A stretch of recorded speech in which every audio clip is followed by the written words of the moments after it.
Hey folks, man, this is Monk, and we are back with another episode of Classes of Cinematics. And this is the show where we talk about the classic films that shaped and warped our childhood memories. And I'm joined as always with my co-host. We got Bobby Blockbuster. Yo.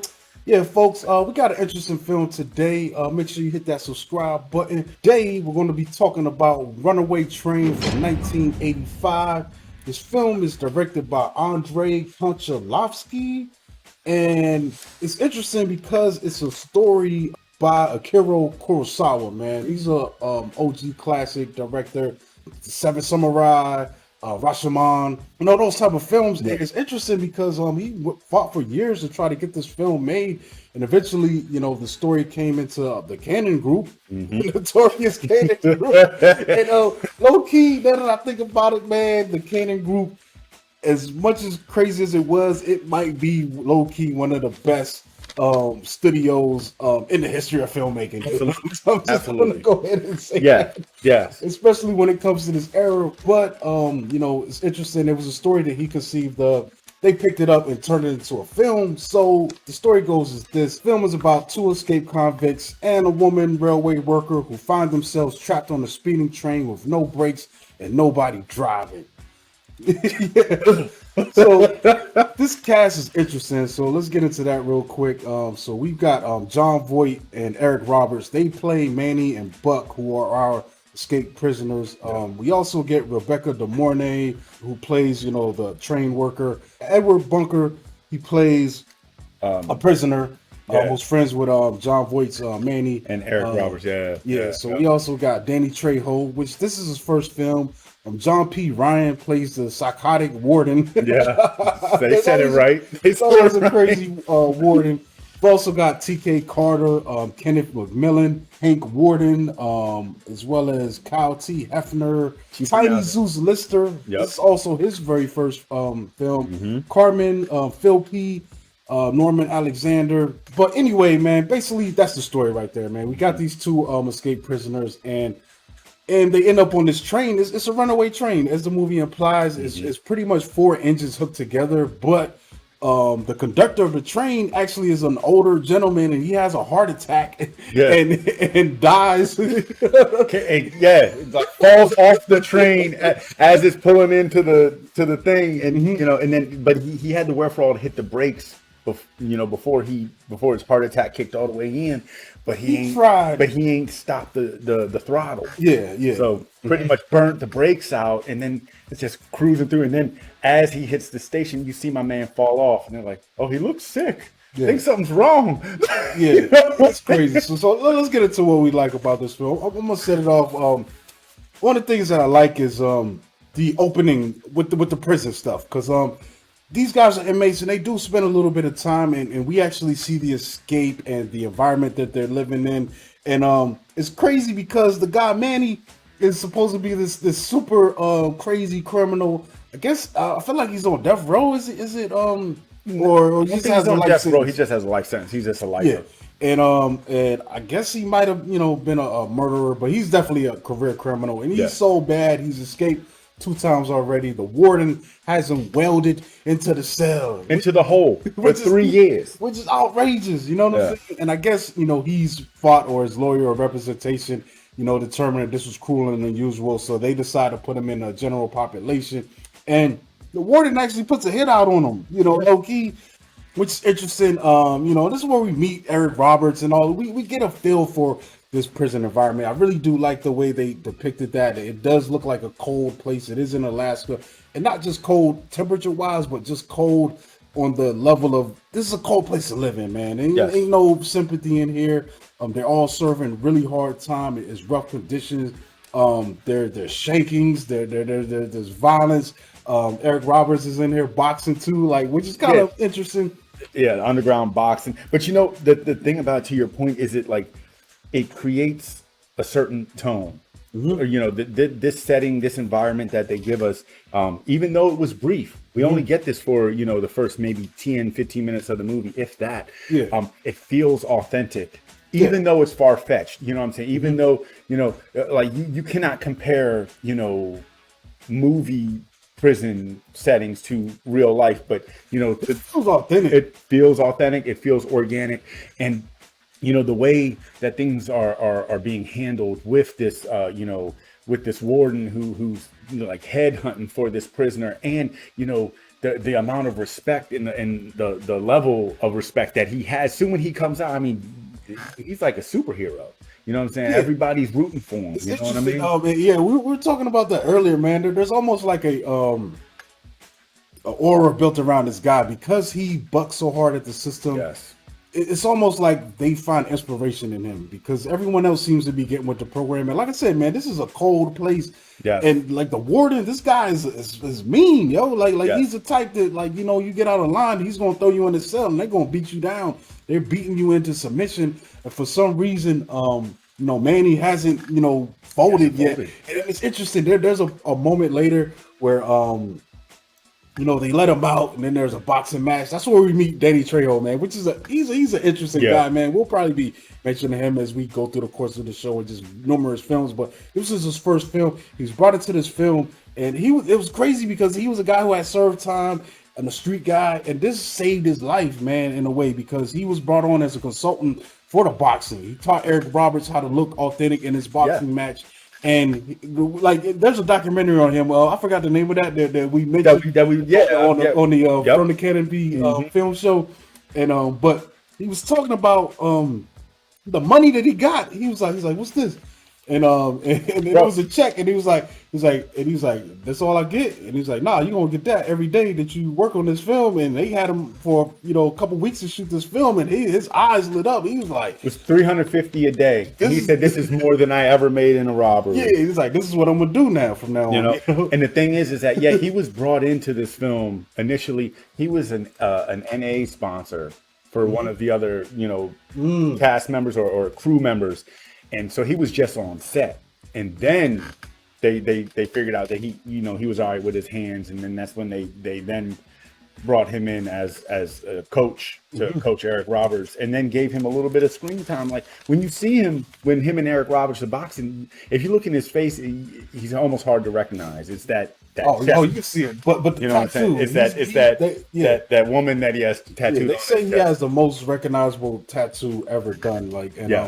But yeah, so back around to that, they make an attempt on Manny's life during this fight, dude, and it's crazy. Like I said, the dangers of prison, man. There's shanking, my man, and in the process, the guy that shanks tries to stab Manny. Manny gets wounded, but he fights back, and he stabs this guy back, dude. And, that guy's guts is hanging out. He's holding his guts, and I'm just like, Manny's like flinging. He's like, "You want my blood?" Flinging blood from his hand, and then throws the stool at the warden. Like, I love John Voight's accent in this. Like, I mean, you can tell, like, he's playing an oversized role, but it fits for this film. You know what I mean? And they actually said that he spent time, but for preparing for this role, he spent time in San Quentin with some of the prisoners to, get the mannerisms and just kind of see what prison life is like, and kind of, engulf in the mindset that it would take.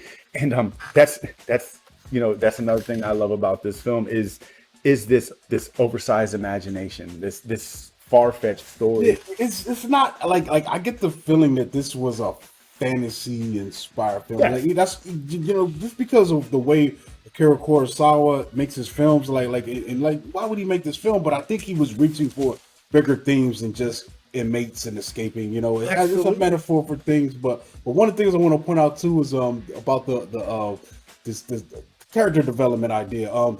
He ends up in an infirmary, and he's talking with his boy, the guy that helped him when he got attacked, and the guy says, he tells him, he's like, I'm going to get out of here, and the guy was like, he's like, you want to come with me? Man, he asked the guy, and the guy's like, nah, dude. He's like, I can't take these beat downs no more, dude. Yeah. This is home to me now.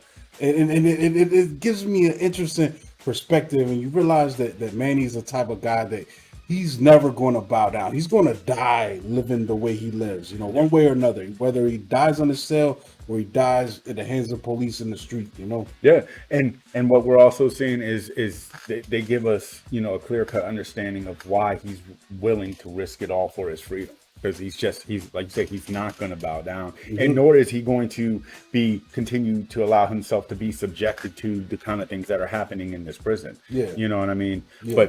But yeah, due to this story, like it demands maximum effort from our actors. That's why I think like it seems, at times so over the top, because what we get from Voight, what we get from Roberts, I mean, when you watch the movie, it seems a little more subdued, but when you sit back and take a different glance at it, like they are giving 125% into their character roles and portraying themselves in a very specific way to give us clear-cut understanding as to why things are going the way that they're going. Yeah, there are things that don't stand out, like that don't make sense to me initially, especially how Robert's character, what's his name, Buck?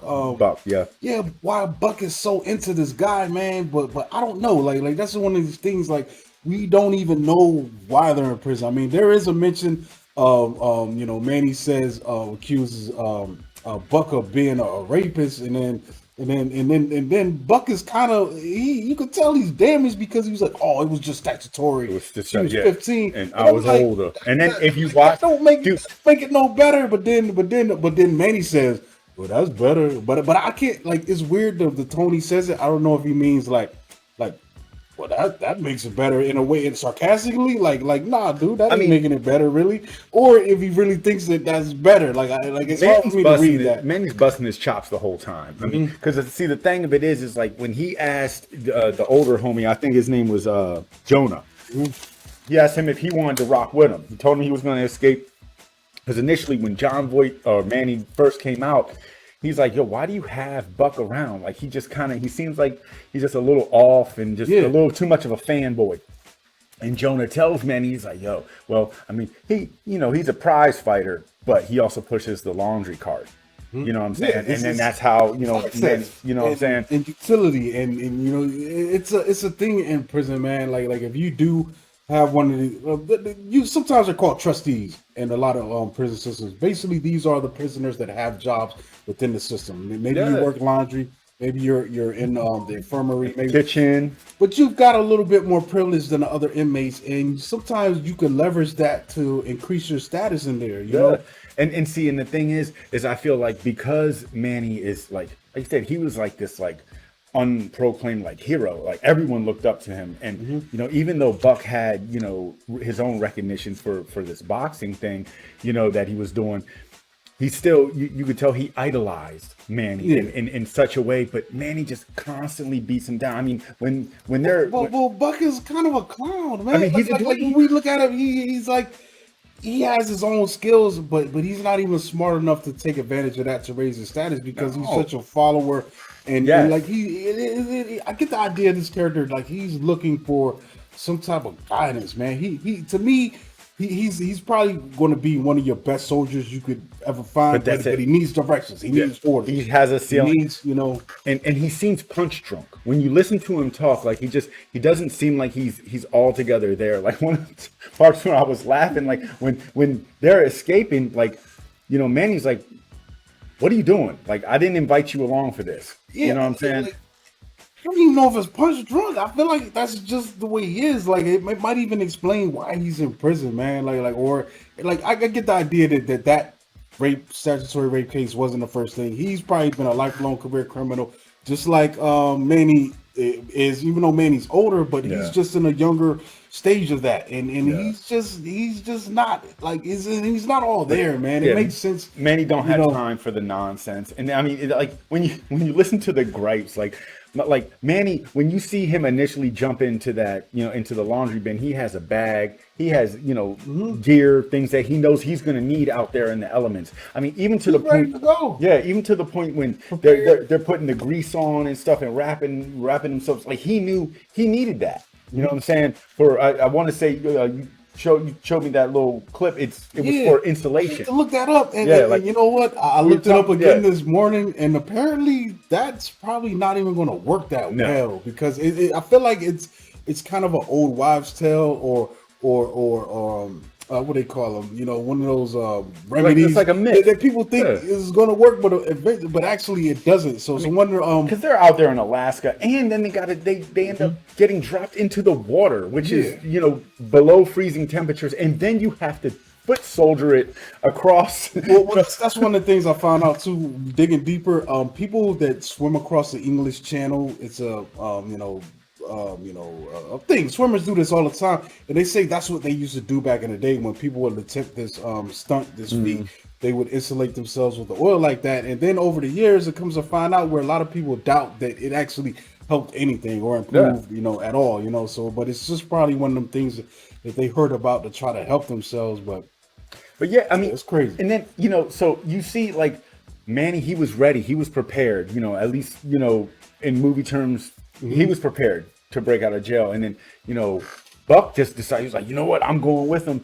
My man, after they fall out, out of the little sewer, and the whole time in the sewer, he's like, it stinks in here. He's just constantly complaining. My favorite part is when Manny's like, just stop talking. You're talking a little too much. Yeah. he's like, so what do we do now? He's like, stop talking, man. And then, it gets to the point where after they get out the river, the man is running. And he's like, I don't got no shoes, Manny. And then he's like, just keeps walking. He's like, look. He's like, you know what's interesting about that? Because didn't he trade his shoes to Zeus, Tiny Zeus' character in order to help Manny get out? It was those like a distraction. Shoes. Yeah, they weren't even like. You can't just wear those anywhere. Yeah, why didn't he just have and then carry those with him? But I don't know the rules with prison. Maybe there's a thing where you can't, move your property like that so freely, or also not wearing it. But I was thinking too that if Manny really, intended on him to come with him, he would have had 2 duffel bags in that laundry basket. Yeah, no, this was a spur of the moment. This was spur of the moment. Tell, he says it. He's like, I'm going with.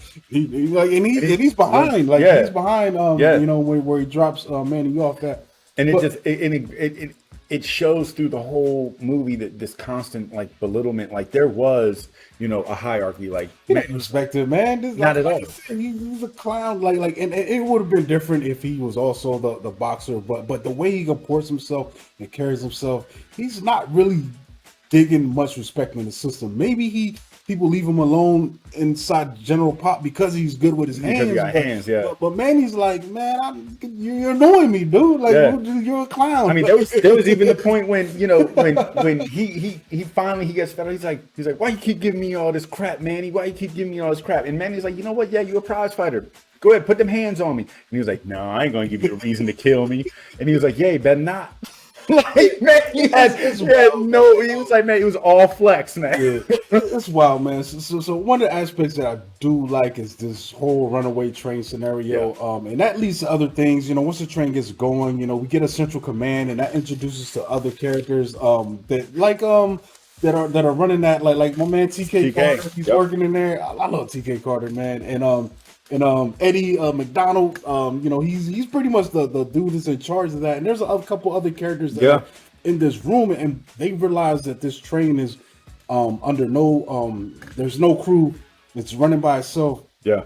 And they're trying to keep it from encountering other trains, whether that means getting ahead of it and changing its course so it doesn't impact trains that are going the opposite direction, or going into situations where it could possibly crash. And there's an interesting point too, man. That ramps up the suspense a lot. You know what I'm saying? It keeps it going. It feels like that Unstoppable. I think that Unstoppable movie with Denzel is definitely borrowing from what was going on in this film. Absolutely. And also, initially they don't even realize that there are people on the train.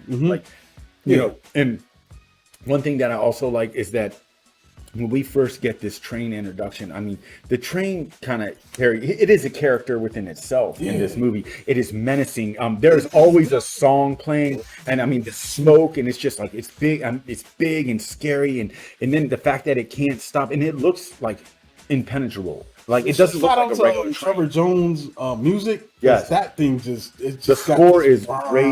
Yeah. It's the smoke everywhere going, and one of the coolest parts of this is one of my favorite parts in this movie is when they first see the train, and Manny's looking to see which train he wants, and he's like, that one. And Roberts or Buck is like, well, why? He's like, because I want it. Yeah. You know what I'm saying?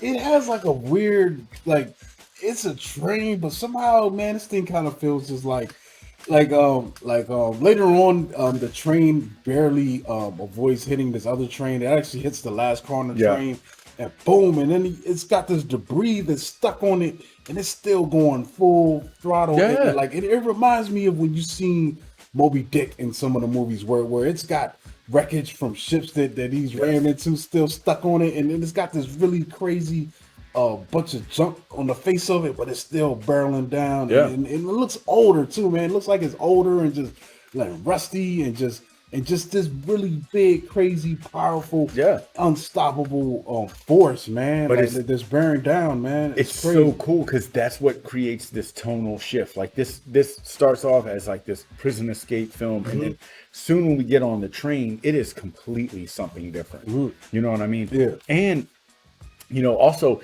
with the change in the setting and the tone and everything, it just gives us more time to really get to know these characters in Manny and Buck, and we start to see that Manny don't care, bro. He's not a very pleasant individual. Yeah. I think like if he rocks with you, he'd ride for you till the wheels He's fall off. gonna ride for nobody but himself at all, dude. Like, to be honest, that's the intent, the impression I get. That's why he escapes solo. But he would have rode for Julian, man. He would have brought him with him, but I think here's the thing, man. He's still wounded, you know. Yes, from getting stabbed. So he's not 100% physically, and by Buck kind of becomes an extension of to help him overcome that physical limitation. But by this time, man, we've also ran into Rebecca De Mornay's character, who I think is really strong here, man. It's interesting because Eric Roberts and John Voight both got nominations for acting in this, but I think as far as the people on this train, I think Rebecca De Mornay's character is the best acted character on this train, dude. It's crazy because she's stuck in the middle of these guys, and she's coming at it from the workers. She knows what's at stake. Like, this train got to be stopped, or like, either we're gonna die or something's bad is going to happen when this thing collides into something eventually.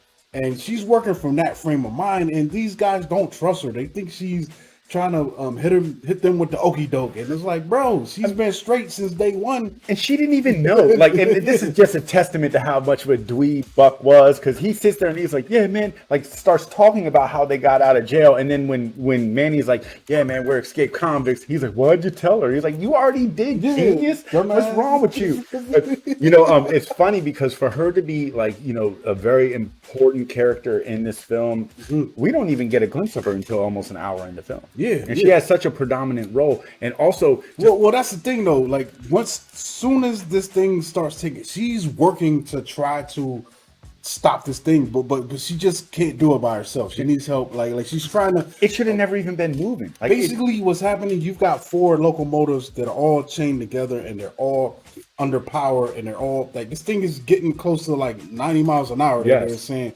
So she comes up with the ideas like, if we can, start knocking we can slow the train down and start knocking down these last few engines, and it's interesting because they actually pull out, they knock out the first 3, but then there's a problem with them trying to get to the 4th engine because there's this crazy there's no walkway, and they're just it's frigid cold, and that's the thing too, because then we get to the point where Manny's like, we got to get out here, and we gotta knock this other train off. And he's saying it with his chest, but then he's kind of almost, coercing Buck to do it. And Buck's like, you know what? He's limited. He's only got one good Buck's hand. like, you only got one hand. So he was like, I'll do it. And you can tell that he doesn't really have the heart nor the balls to try to do this. This is something. Who wants to go stand on the outside of a train going almost 100 in the snow? It's negative 20 out there. There's no walkway. You got to grapple across the side of this plane.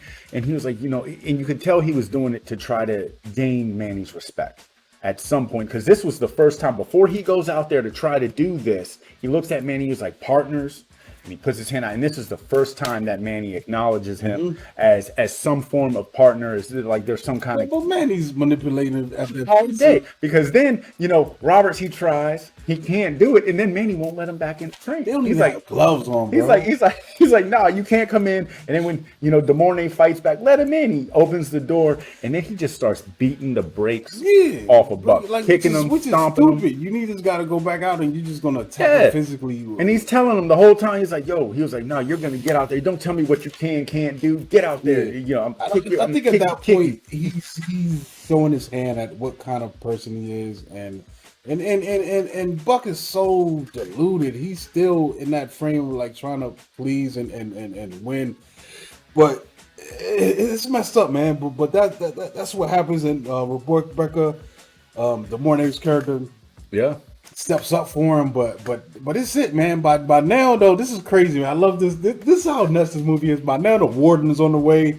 He's done had it at the command center. That was the craziest. I love that part too, because he comes in and I think, you know what I think, man, there's a point where they could have derailed this train, but then they found out that there's people on board. Bodies. And then it's like, to me, it's like, well, okay, you lose 3 people, but you save maybe hundreds, that are at this chemical plant that you're trying to. But the dude was very happy with himself, because he was like, man, I saved 3 lives. Yeah, but I think if they would have found out earlier that they were escaped inmates mostly, and then the one train worker, they probably would have made a different choice there. Because the old man, I love his stuff scene. The old man goes in and hits the switch.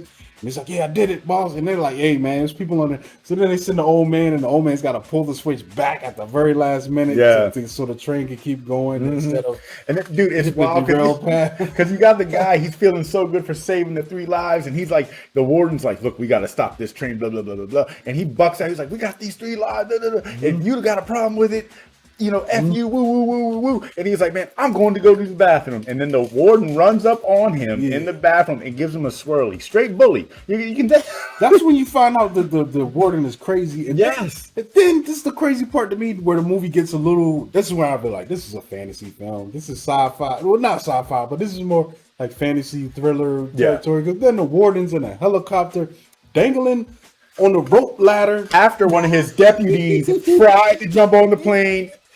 Couldn't keep his balance, falls into the window. So we're just coming in like the 18. The woman comes back in after you see this man fail to do that. Like, who's authorizing this kind of behavior? What helicopter pilot is going to agree with this? And then there's no, where's the police presence? Dude, you are the warden of a jail. You have no pool outside of that jail, bro. The Canon Films Company, the Canon Group Inc. Cocaine influence comes into the factor, because who's gonna write this like this? It would have made more. I don't even know how you got this warden on the plane, man. It don't make no damn sense. But anyway, the warden eventually gets on the train, and then the thing comes to a head.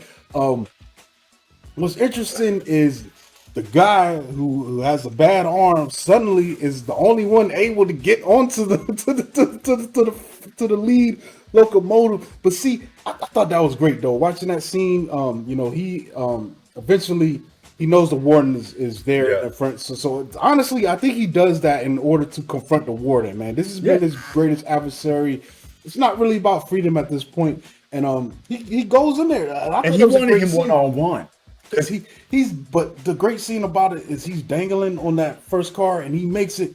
He's basically slips and falls and is holding onto the coupler at the bottom. And there's a dope scene about that where the coupler, there's like a little gap that he's holding on to, and it crunches, and it's already faster, and just blood everywhere. It was nasty, but it's also great, like a detail-wise thing. It's like, oh my god, dude, this guy's just this man. And it also shows how tough this dude really is. I mean, not only is he tough mentally or physically or just overall.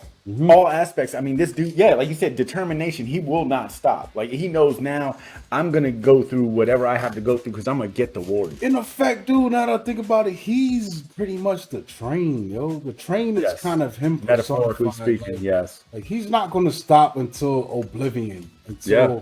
In the same way that this train is not going to stop until it crap. There's no way that the best thing that they do, which they determine to do, is put it on a course to a dead end rail. It's going to dead end, but at least there's nothing there. There's no station for it to crash into. There's no chemical plant. There's nothing. It's just going to eventually run out of track and crash.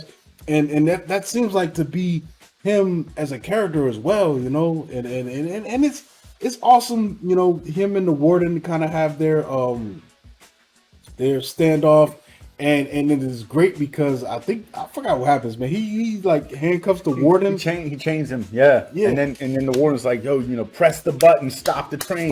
We're gonna die. He was like, yeah, you will too. Yeah, and he was like, you're gonna die. I love that exchange because even the warden's trying to act tough. He's like, I'm ready to die. I'm prepared. I'm like, I don't think you are, bro. You just talking. John was like, hey, whatever, you know. But see, that's another thing too. Like of all of these things that we, you know, love about this, the dialogue is so great. Like I said, the amount of energy, emphasis that they put into, you know, these accents and these you know, these moments that they get when it's just quiet and all you have left is something to say. Like, dude, there was the one part after he was done beating up on Buck, and Rebecca De Mornay's character, I think her name was Sarah in the film, she looks at Manny and she was like, you're an animal. And he looks at her with this like smirk, and he's like, no, I'm worse. I'm human. I'm like, yeah, what? See, here's the thing, man, that comes with, at least in my brain, I made this conclusion years ago. And all right, so you got a snake, right? The snake goes into a bird's nest full of baby birds, and he gets to feasting.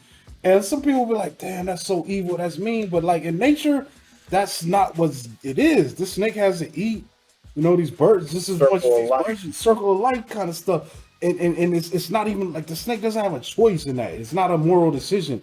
But when he says I'm worse, I'm a human, that resonated with me because we have the ultimate like moral choice with these kind of things. It's kind of like that was crazy to me. It's kind of like this, bro. Writing, dude.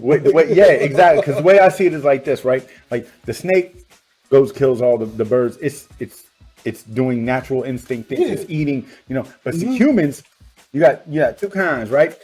Those that will go hunting because they want a trophy. They want the biggest deer prongs and something to hang up on their wall. They don't use the fur. They won't even eat the meat half the time. Well, then you got the person who hunts to eat to live. So I'm guilty of the first because dude, I will eat like a chicken sandwich with an egg on it. Bro, no problem. I'll do that. But I don't have to. But you're not doing it for sport. But I could easily eat a salad. I mean, hey, look, I get carnivorous too. I'll eat, but I'm not gonna go out there and try 86 something just because I want a trophy from my trophy case. 86 though, like I'm worse, man. I'm human in some aspects of this, man. It's not like you know, like I definitely could, but the whole point is, like I said, he made a choice, and he's bringing that up, and like she's like, "Oh my god," and he's like, "Nah, bro, I'm a human, bro. Like I'm like, and I have the will to manipulate my outcome, in a way that a lot of animals don't." And we're cautiously aware of everything that we're doing. Like you know, there is seldom is there people in the world that can hurt somebody before mentally preparing to do so. There's a dude the other day that got there's a video, you can watch this right now. The story just broke. This guy in Florida, he was filming an instructional video for his fire department, and an alligator swam up because he was filming it with a drone, and alligator swam up and clamped on his head. I don't feel bad for that alligator. I feel bad that this dude was dumb enough to swim in Florida in a lake. Like, well, you know there's alligators everywhere, bro. Like, I can't fault the animal for none of this. Because you have the wherewithal. You know. That's what I'm saying. And you know what? And the amount of options that we have. I mean, dude, if you don't know how to spell something, you can Google it. If you don't know how to find something, you can Google it. I mean, I don't know where this restaurant is. I can MapQuest it. Or I mean, come on, man. Like, dude, we have everything at our fingertips. There is no that line resonates with me, but as well as the conclusion of this film, man, because like the part that gets me is they know that they're done, man. There's an interesting scene where Rebecca De Mornay realizes what's being decided, and she easily huddles up close to Buck, was like, yo, I don't want to die alone, and I'm like, yo, that's a real human experience, man. But But meanwhile, Manny's made it to the other car. He's got the warden dead to rights. And Manny decides, he's like, yo, I'm taking you out with me. And the warden, I think, actually saves Buck and the Mornay's character. He says, what about them? And then Manny has a little bit of consciousness, and he decides to uncouple the lead car from the rest of the train. And I thought that was a really dope moment right there. And this is just a testament, even though, Buck is the ultimate dweeb, he's still, the amount of love that he had for Manny, or this idolization, whatever it is, but he's upset. He's like, no, he wanted to treat him like a dumbass. No,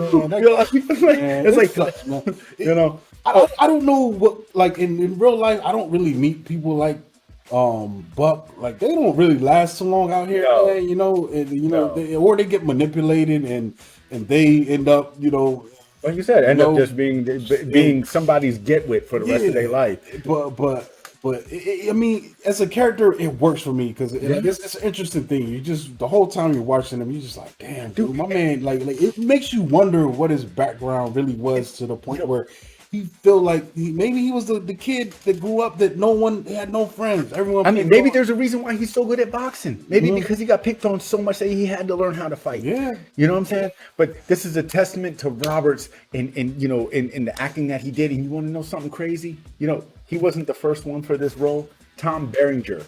I can see that working. They kind of got a similar look, and they were kind of close in age at the time. And they said Tom Berenger ended up 86 in this role to go do Platoon instead, and that's when they brought. Makes sense, they went and brought Roberts in. That's the one thing I do want to mention. We were talking earlier. This thing came out in 85, but it feels like a film that was made in 75. Dude. I don't know what's going on. The story came in 70. So, they iced it for 15 years. But the look of the movie, though, it feels like they shot this on older film stock. There's a certain haze that lingers on everything. It almost adds like a fantasy dream like state to the film. You know what I'm saying?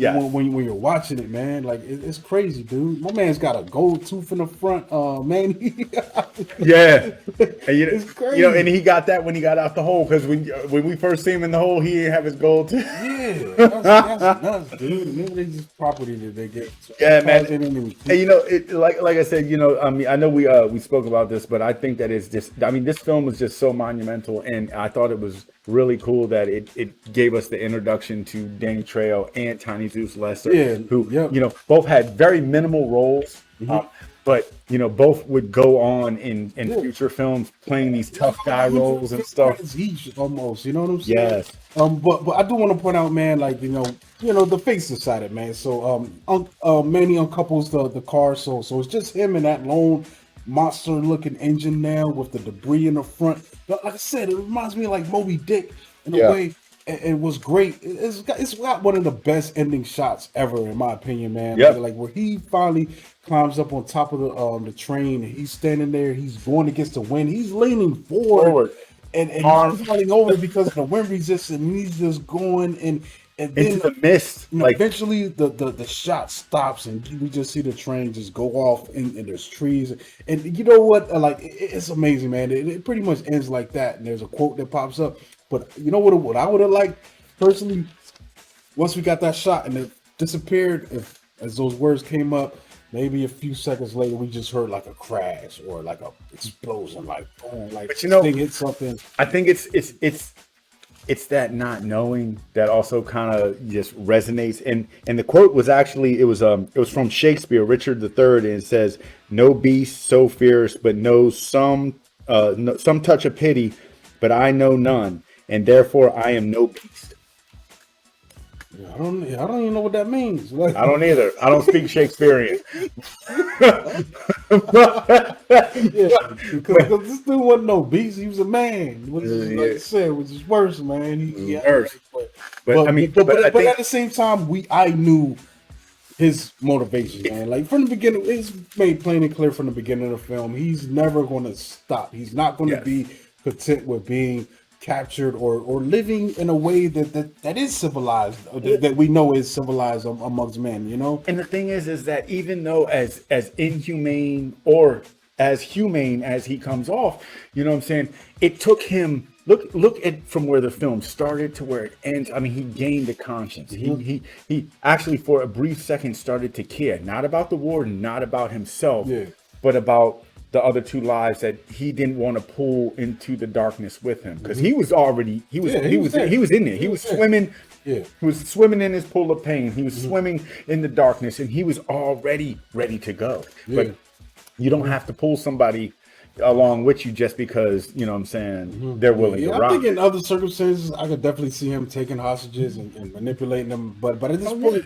he's at the end of the road. There's no more options for him. And he got his catch. It's like, just like, you know, in fishing terms, you know what I'm saying? You keep laying out that reel, but then you get that snag, and you get that 400-pound bass or tuna or whatever it is that you're bass got 400 pounds. They'd be eating us. But there is a level of contentment, you know what I'm saying? And once he got the warden, you know what I'm saying? It's almost like he was more subdued. He was okay. Well, that had been his biggest. He wanted that. Definitely, he wanted that. He wanted him. He wanted to make him pay. He was like, "Why?" Just imagine all those beatings the warden put on him, and the fact that the warden put the hit out on his life. You know, so just imagine if the warden doesn't fly in G.I. Joe style on the helicopter and all that other crazy nonsense that happened.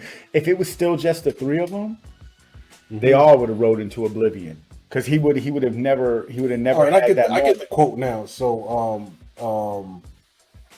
So he says the beasts are so fierce. There's no beast that's fierce enough to know no form of pity. And he says, therefore, I am no beast, because basically he said, I don't know pity. I don't know. I'm no mercy. I'm going, you know. So boom, But in the same time, he does show mercy by uncoupling that last train. But I don't know. It's an interesting film, man. And ultimately, I think this is a great, man. This is definitely a great classic to watch, man. Absolutely. Even though they're on the train and it's a prisoner, it has a really weird Western vibe to it in a way. You know, like that's interesting about it. Classic appeal, but I love this movie, man, and I would definitely encourage you to check it out if you haven't. And we did spoil the fuck out of it, but you know what I started doing too is putting that warning in the description of these videos, so you know. Last thing I'll say is that this movie, it has a great way of making us root for. I mean, there really are not too many good characters in this film. The warden is the ultimate big bad, and so we root against him, but we find ourselves rooting for these inmates. We don't, and most, for all intents and purposes, we don't even know why they're in jail, so they could be bad people too. Yeah. I mean, it definitely feels like a prison that's housing the hardest of the hard.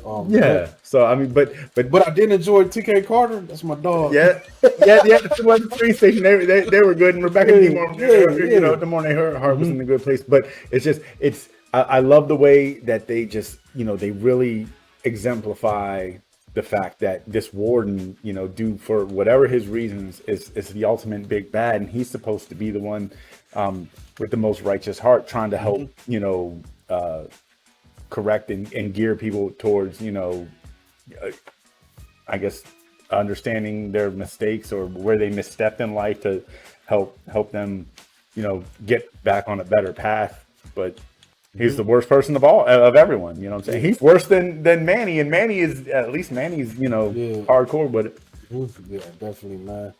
But I think that's it, folks, man. We're gonna wrap this up and catch y'all on the next Classes of Cinematics. Make sure you subscribe to the channel and check us out on Instagram at Classes of Cinematics. You can follow me at Monkey Blood on Twitter and Instagram. And it's Bobby Blockbuster. You can catch me at Bobby Blockbuster 118 on Instagram. All right, folks.